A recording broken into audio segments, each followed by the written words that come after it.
আজকে এই ভিডিওটির মাধ্যমে দেখাতে যাচ্ছি এআই এর অপব্যবহারের মাধ্যমে একজন মানুষের কত বড় ক্ষতি হতে পারে। শুরুতেই দেখা যাচ্ছে দুজন তরুণ-তরুণীর মধ্যে খুব ভালো সম্পর্ক এবং একজন অপরজনকে দৃঢ় বিশ্বাস করে।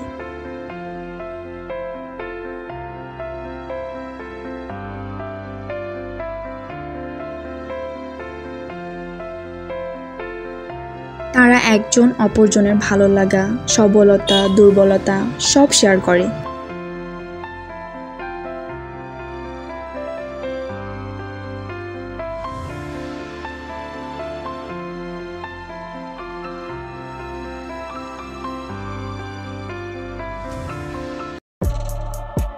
কিন্তু একদিন এই দৃঢ় বিশ্বস্ততাই মেয়েটিকে ভয়াবহ বিপদে ফেলে।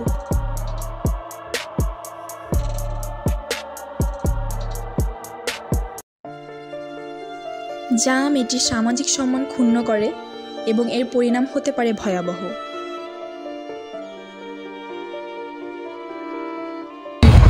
এটা তো আমাদের অনুষ্ঠান, তারা তো এখানে কি হয়েছে? চল তো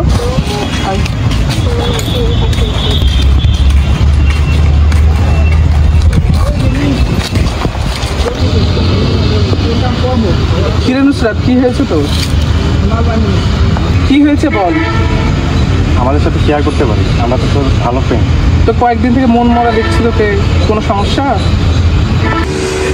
আর বলিস না, কে জানি আমার সর্বনাশ করছে। কিন্তু বস তো দেখি কি হয়েছে। কি হয়েছে তোর? কি হয়েছে বল, আমাদের সাথে শেয়ার করতে পারিস। কেন, আমরা তোর বন্ধু না? তোর সমস্যার কথা বলতে পারিস।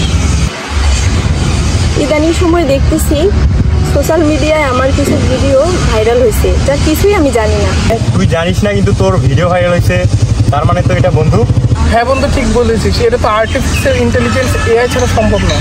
তুই কি কাউকে তোর ছবি দিয়েছিস বা কারো কাছে কি তোর ছবি আছে? আমার জানা মতে আমার ছবি তো, ও হ্যাঁ, আমার একটা কাছের বন্ধু ছিল আকাশ, ওর কাছে আমার কিছু ছবি ছিল। তাহলে ওই হয়তো এই তোর ছবি নিয়ে আর্টিফিশিয়াল ইন্টেলিজেন্সের মাধ্যমে কোনো ভিডিও বের করছে। হ্যাঁ ঠিক বলছিস। বাংলাদেশের তথ্য ও যোগাযোগ প্রযুক্তি নিরাপত্তা আইনে এর প্রতিকার ব্যবস্থা রয়েছে। এর মাধ্যমে অপরাধকারীকে শনাক্ত করা যায়। তুই কি আমাদেরকে আকাশের কাছে নিয়ে যেতে পারবি? হ্যাঁ, নিয়ে যেতে পারবো। তাহলে চল।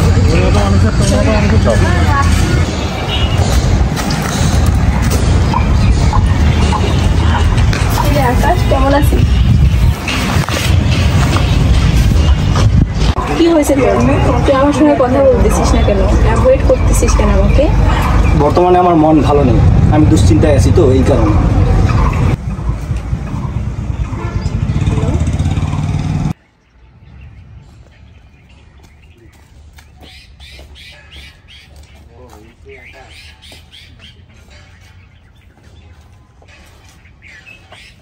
আকাশ, তোর ফোনটা আমাকে দিত।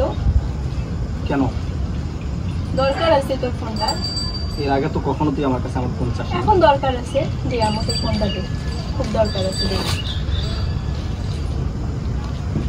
এই ফোনটা তো না, যেটা ফোন ছিল ওই দিন, ওই ফোনটা কোথায়? না, এই ফোনটা বিক্রি করে দিয়েছি। বিক্রি করে দিছিস কেন? আমার টাকার দরকার ছিল, তো ওই কারণে। টাকার দরকার নাকি অন্য কিছু? তুই এত কথা জেরা করতেছিস কেন? আমি তো বুঝতেছি না। কারণ আছে জন্য তো তোকে বলতেছি আমার টাকার দরকার ছিল, এই কারণে আমি বিক্রি করে দিয়েছি। তুমি তো ফোনটা বিক্রি করে অনেক বড় ভুল করেছো। এর জন্য তুমি জেলে যেতে পারো। আসলে ভাই, আমি একটা মিথ্যা কথা বলেছি। আমি ফোনটা বিক্রি করে, আমি প্রতারণার পরে আমি একটা নিজেই প্রতারণা করে ফেলেছি। কি করছো তুমি? আপনারা শুনতে চান? হ্যাঁ বলো আমাদেরকে। তাহলে শোনেন।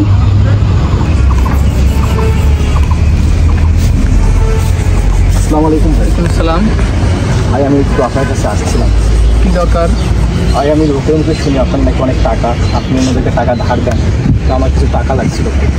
টাকা তো দিতে পারবো না তোমাকে। ভাই, এই মুহূর্তে আমার টাকার অনেক দরকার ভাই, আমি খুব বিপদে পড়ে গেছি। টাকা তো দিতে পারবো না, কিন্তু টাকা আমি একটা শর্তে দিতে পারি। আমার একটা কাজ করে দেওয়া লাগবে তোমার।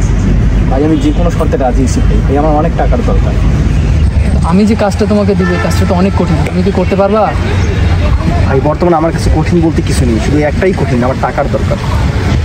ওকে ঠিক আছে, তাহলে যে কাজটা ছিল যে তোমার যে বান্ধবী আছে ওই বান্ধবীর কিছু পিকচার আমাকে দিতে হবে, তুমি কি পারবে এই কাজটা করতে? কিন্তু ভাই ওর পিকচার দিয়ে আপনি কী করবেন? তোমার লাগবে টাকা, তুমি কেন পিকচারের চিন্তা করবা? তুমি যদি পারো সেটা করো, আর না হলে করার দরকার নেই। আচ্ছা ঠিক আছে, আমি ওর পিকচার দিয়ে দেবো আপনাকে। আসলে কি তুমি কাজটা ঠিক করছো? না ভাই, আমি কাজটা ঠিক করে দিই। তোমার বিবেক কি বলে? আমার নিজের অনেক অনুশোচনা হচ্ছে, নিজেই ক্ষমা করতে পারতেছি। প্রতিটি মানুষই কোনো না কোনো সমস্যার সম্মুখীন হয়। অন্যতম সমস্যা হচ্ছে অর্থ। কথায় আছে, অর্থই অনর্থের মূল। অর্থের জন্য এমন কিছু কাজ করা যাবে না যার জন্য কারো সামাজিক মর্যাদা ক্ষুণ্ণ হয়। এআই তথা আর্টিফিশিয়াল ইন্টেলিজেন্স আমাদের জীবনকে যতটা সহজ করে দেয়, এর অপব্যবহার ঠিক ততটাই জীবনকে হুমকির মুখে ফেলতে পারে। সমাজের সচেতন নাগরিক হিসেবে আমাদের সকলকে সোশ্যাল মিডিয়া ব্যবহার সম্পর্কে সচেতন হওয়া উচিত।